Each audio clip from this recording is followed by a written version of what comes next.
Okay. So, Alan, you've been writing about. I want to ask you about opioids. Sure. Do you have any? No. Okay. Oh, is I that have why? a couple. Is that Peter okay, does. is that I what have you a was- couple. Oh, sure. Yeah, Yeah. Peter's got some. Yeah. Peter does. They right. shoved them at me, man. They couldn't wait to give me some opioids. They Well, that's about the shoveled- only place they do anymore. I Yeah. think is when you've had massive surgery. Yeah. They shoveled them. Yeah, I've had plenty. But there's been, a lot of talk about it. They had this summit at the White House or something. Everybody says it kept waiting for Donald Trump to declare it a national crisis. Yeah. Is it? It looks like we're going to get that on Thursday. It's certainly a crisis. I'm a little bit more skeptical, I think, than some of the utility of declaring it an emergency in the formal expansions of legal power Yeah, what would it mean, that anyhow? grants. It's murky, and mostly what it means is it'll be easier for public health officials to find and spend money on things they think will work to combat this and to help. And the thing is, it will also give people incredible latitude to follow the approaches they prefer. So in jurisdictions where the folks in power earnestly believe in treating addicts like human beings, like maybe like victims of a crime rather than like criminals themselves, you might get some good policy. In places where there's a sort of more sympathy for the heavy-handed approach, using police and nighttime raids on suspected drug dealers' homes and things like that, you're going to see bad stuff. But to be honest with you, Bill, I'm still working on reporting out kind of the skeptical side of this. A lot of people are relieved to see him. I think 3 months later, after the commission that he appointed Chris Christie to lead, recommended this step. I think a lot of people are relieved to see him finally getting ready to take it. I'm a little more skeptical, as I'm skeptical of all American policy approaches to this particular crisis, because it's one that we've manufactured, both literally by creating and mismarketing these drugs and allowing the Sackler family and Purdue Pharmaceuticals to deceive the public and deceive doctors about the utility of their drug, and by making a market for this stuff. Our prohibitionist policies on narcotics create black markets that don't need to exist. What parts of the country is this, or is it nationwide, or are there pockets of the country that, you keep It's hearing pretty about? well nationwide at this point. There's more severity in certain pockets, and there's truth to the stereotypes about areas in Appalachia. Right. But I remember I've been talking about this a lot with friends from home recently, and we all remember going back to when I was in high school, so 2002, 2003.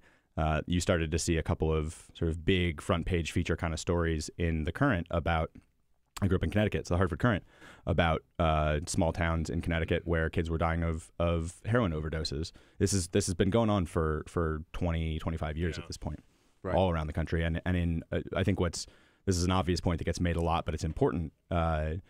The thing that gets this deemed a crisis and gets powerful people who can afford very expensive suits to turn their heads about it is that white people and white people's kids have started dying because they got a 40 count of Vicodin for a concussion on the football field, and that turned into all-consuming addiction that led them down a much more dangerous path even than pills. I forget his name, but I saw a report on CBS about this one trial attorney who took on the tobacco companies. Okay. I think from Mississippi. Okay. Who's sort of leading the fight on this? I don't know whether Okay. you've reported. No, on it or not, I but haven't. check I'm into not it. familiar. There have been a couple of attorneys Have you seen that, who've Peter? pushed I this don't know. stuff. I'm afraid I haven't. But he really is going after the drug manufacturers particularly. That's on really this where the and action is, I think. And if you go back a couple of years, there's an LA Times series that is tremendous on this stuff that really looks into, again, Purdue Pharmaceutical, the family that owns them and runs them and is worth, I think, $12 billion or something combined because of them,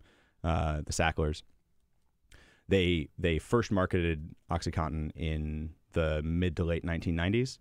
And told doctors and told the public that it was essentially a wonder drug for pain, that one dose every 12 hours would keep your pain in check and allow you to live a life. They marketed it as basically the opposite of what ends up happening to people who get hooked on these drugs, which is that it has a shorter and shorter half-life as you use it. For a strikingly large percentage of patients, that 12-hour promise is bogus, and Purdue knew that from the jump. They knew it from their own clinical trials that in something like a quarter of all cases, even in trials, people were feeling the drug wear off after 3 or 4 or 5 hours. So if you've made something that is potent enough chemically, biologically, that it should only be taken once every 12 hours, but it's not actually effective as experienced past 4, 5, 6 hours, you're setting people up for a cycle of addiction. It's a recipe for the place we find ourselves in now. How do they get through the FCC? I'm the FDA. FDA. Yeah. My understanding is that the FDA is a bit of a light touch on this stuff. This isn't really my area, so I don't want to go too far on it. But I can tell you that the FDA is generally inclined to believe you when you can show a public value to a therapeutic value to a drug, which OxyContin certainly does. Pain is not therapeutic in almost any medical setting. There's no particular value to languishing in agony when you're trying to recover from an injury. But I don't think that they took a hard enough look at the nature of these promises and how their clinical trials compared. And you're also allowed a staggering amount of marketing leeway even with pharmaceuticals, but with any product in this country. It's the same. Yeah. Tito's vodka can call itself small batch and handcrafted, and they're buying neutral grain spirit from some factory in the Midwest that never stops running, and they're throwing it into pot stills for an hour and then calling it small batch.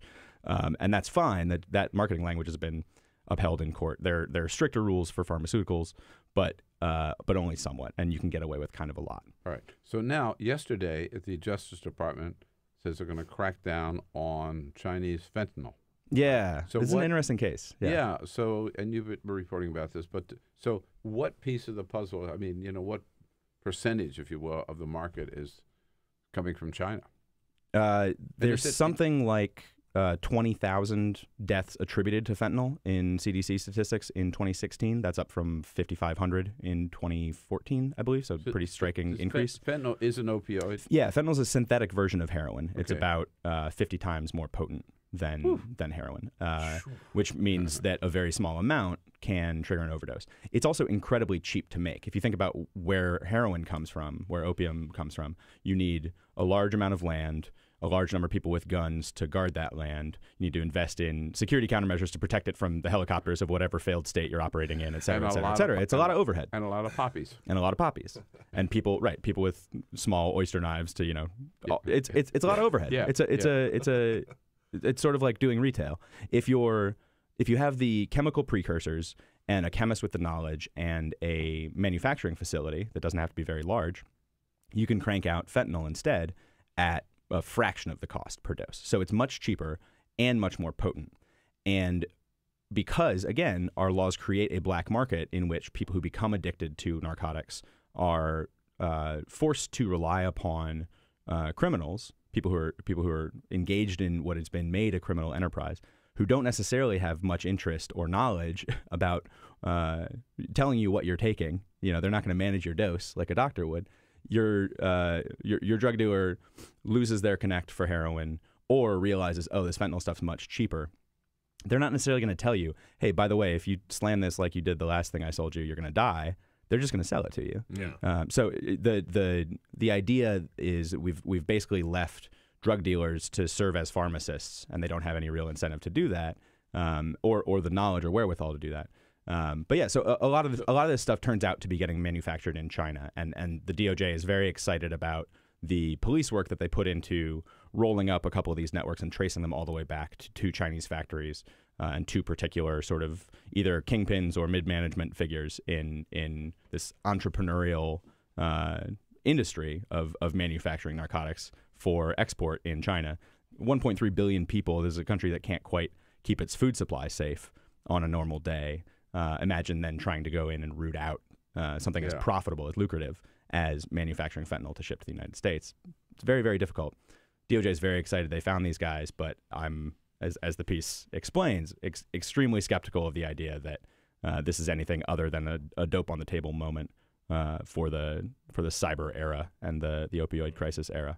In other words, if they were to shut this down, this Chinese supply, there would still be an opioid crisis epidemic in this country. Yeah, right? Yeah, and this isn't the problem. Yeah. There's an ex-cop I talked to for this piece who's now working private security and has for a long time, but he was a sheriff's deputy in Arizona for a while and advised on counterterrorism work and anti-drug work in Latin America in the 80s and 90s. Really interesting guy. And yeah, that was what he told me is, look, I believe in this kind of police work, and I think everybody who does it is sincere and earnest about what they're doing, and I certainly was when I was in uniform as a young man. But I think if you looked any of these guys who were at this press conference in the eye and said, okay, so whoever was buying this fentanyl yesterday before you shut this down, do you think they're going to not be doing drugs in a month? And they wouldn't be able to say yes. They might not say no, but they can't say yes with a straight face. Alan Pyke was